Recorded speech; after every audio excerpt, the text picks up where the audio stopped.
Good morning, JAGs. Today on JAG TV, we will be taking a look at academic UIL teams and how they compete. We will also take a look at UIL realignment and what that means for our district. This is JAG TV.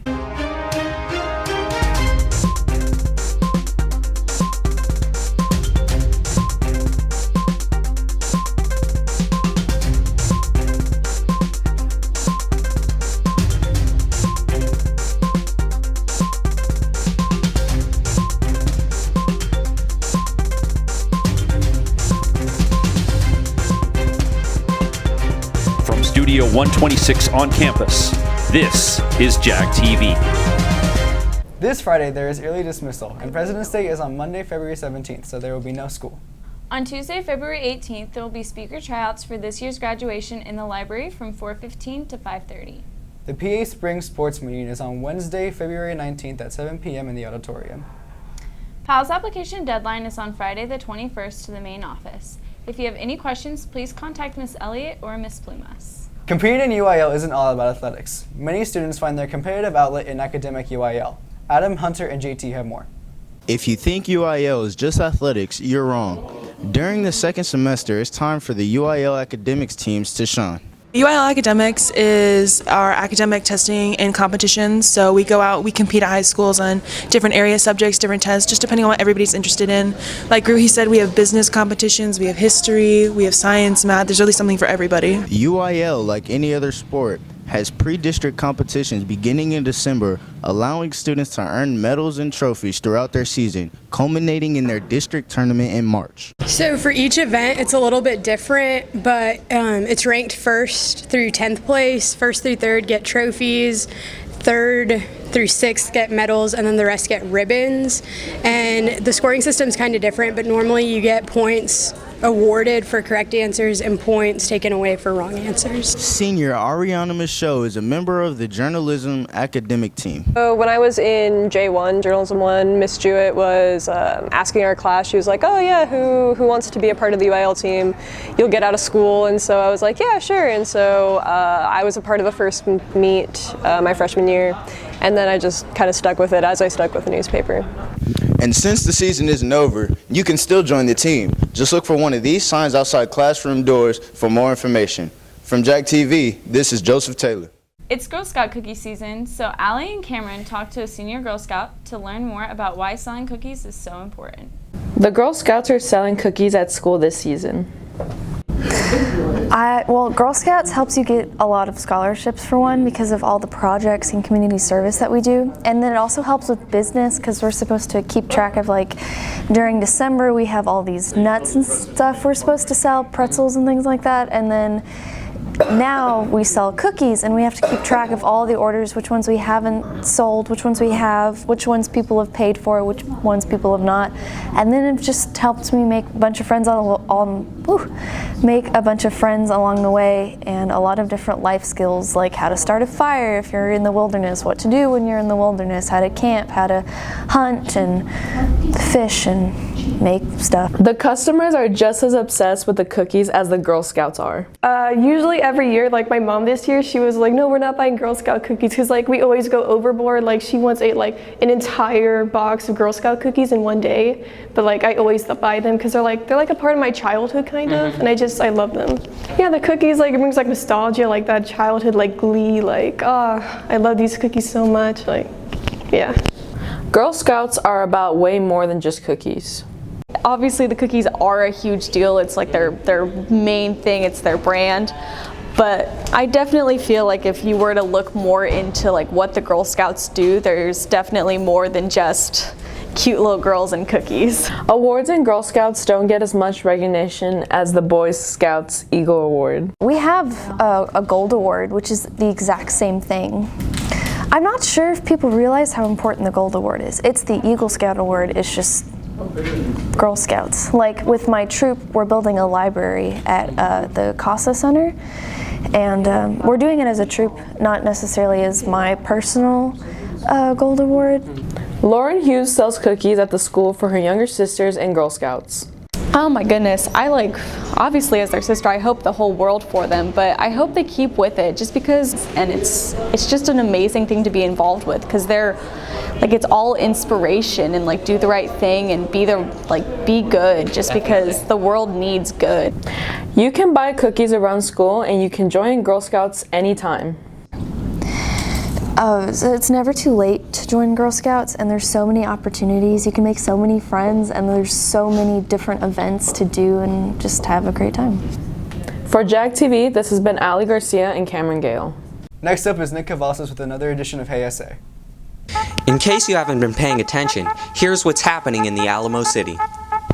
The 2019-2020 season will be the last year in SA for the Rampage. Next, it's off to Las Vegas. 2 Pearl veteran chefs are set to open a new cafe in Sonterra Village. It's called Full Belly Cafe and Bar. The rodeo is in full swing.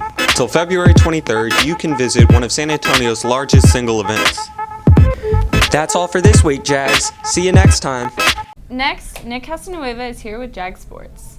What's up, Jags? This week on JAG Sports, we're going to check in with our campus athletic director, as well as go to the bowling alley. This is JAG Sports.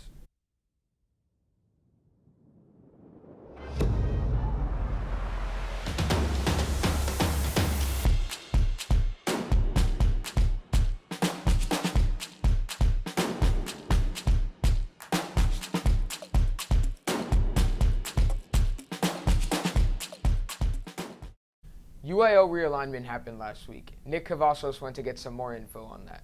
UIL reassignment took place last week, and now District 28 6A will be facing 2 new schools. So every 2 years, on even years, so this is 2020, the UIL, which is the governing body for all of athletics in the state of Texas, realigns all the districts based on your attendance, how many students are in your school. And the top about 250 schools are classified as 6A, which is what we fall into with the number of students we have. So on that first Monday in February, everybody gets together, the UIL releases the realignments, and then you know who's in your athletic district going forward for the next 2 years. So this year, we picked up 2 new schools from the north side, Brandeis and Clark, and they'll be joining the 7 Northeast schools to give us a 9-school district. Our athletics department is ready for the new challenge. So this year with 9 teams, the top 4 will advance to the playoffs. So it makes it a little tougher to get in when there's more teams in your district. 2 years ago we got South San in our district, now we have Brandeis and Clark. I think it's definitely a motivator due to us losing versus Brandeis last year. Same thing with Clark. I mean, Clark's a great competitive team, so is Brandeis, so we're excited to play against them. For JAG TV, this is Nick Cavazos. The bowling team went up against Steele Monday night and didn't come back victorious, with Steele taking the win in team match and solos. Last Friday, 4 students signed their letter of intent to play sports in college and further their athletic career. Julie Chavez signed with Lee College, Nathan Detmer signed with Texas A&M, Daisy Cantwell signed with Our Lady of the Lake, and Colton Lee signed with Cornell University. Congrats to these 4 students and good luck in your college career. That's all we've got for you this week on JAG Sports. See you next week, Jags. With Valentine's Day coming up, we put a few couples to the test to see how much they knew about each other. Well, a year and 2 months. Yeah, a year and 2 months. Just a month. So, what is her favorite fast food restaurant? If that's your question, I have no idea. Oh. He doesn't know. 2, 1. God, I hate you. That's not even a fast food restaurant. Yes, it is. That's pizza. Hey, you got it. First one. All right. What is his favorite sports team? Oh gosh, that's easy. Oh, I've told you this. You have, but I don't. Which one, basketball or football? It don't matter. It don't matter. Just like the one that you talk about. I know you don't know how to spell it either. All right, 3, 2, 1. Oh, you. Oh, okay, yeah. Oklahoma. Okay, I thought you put. Yeah. Yeah, I guess that works. I feel like it's bad. You have a whole Raptors jersey. Facts. What is it? Wait, you put the 49ers? And the Ravens. I told you I didn't like the Ravens. Wait. Is that actually your favorite NFL team, though? Oh yeah, that's my favorite NFL team. Got the 49ers. I mean, see, technically, did guess it. Yeah. What is her biggest pet peeve? They both knew. They both went straight to it.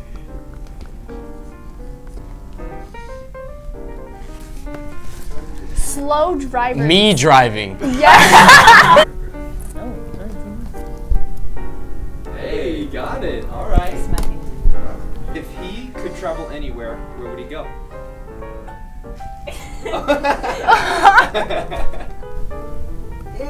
I have one word. Anywhere with the beach. Yeah, that's good enough. Hey, all right, you got it.